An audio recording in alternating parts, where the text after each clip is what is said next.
السلام عليكم ورحمة الله وبركاته. لايك واشتراك وتفعيل للجرس عشان يوصلك مني كل جديد فيما يخص الدراما المصرية وجميع الدرامات العربية. رمضان 2026 ويتبقى على شهر رمضان يا جماعة 77 يوم. كل سنة وحضراتكم طيبين جميعا. وزي ما تعودنا يا جماعة هننزل عادة تنازلية مع بعض لحد شهر رمضان 2026 مع بعض إن شاء الله. هقدم لحضراتكم جميع المسلسلات على قناة DMC رمضان 2026. وعشان تشوف مني كل جديد في الدراما المصرية وجميع الدرامات العربية، أتمنى منك اللايك والاشتراك وتفعيل الجرس عشان يوصلك مني كل جديد في كل الدرامات العربية إن شاء الله.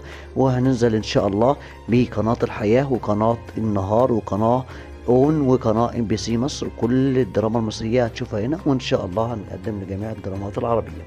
ونبدأ على بركة الله يا جماعة. أول مسلسل معانا مسلسل علي كلاي بطولة فنان محمد عوضي. ان شاء الله مسلسل جميل زي مسلسل فهد البطل. قدم لنا مسلسل فهد البطل السنه اللي فاتت، وده ان شاء الله يبقى مسلسل جميل. المسلسل بعد كده مسلسل درش، وده مسلسل برضو مسلسل درامي جميل للفنان مصطفى شعبان. ان شاء الله معانا على قناه DMC ان شاء الله رمضان 2026. المسلسل اللي بعد كده يا جماعه مسلسل عرض وطلب. مسلسل عرض وطلب. المسلسل ده احتمال يبقى 15 حلقة يا جماعة، 15 حلقة. وده اللي هنعرفه ان شاء الله هيتعرض في اول رمضان ولا في النص من رمضان، هنعرفه لكم ان شاء الله.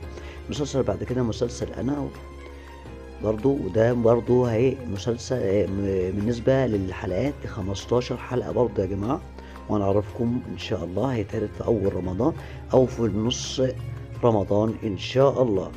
والمسلسل اللي بعد كده يا جماعة مسلسل بحجر واحد، وده برضو متكون من 15 حلقة، برضو هنعرفه لكم ان شاء الله اول رمضان او نص رمضان ان شاء الله.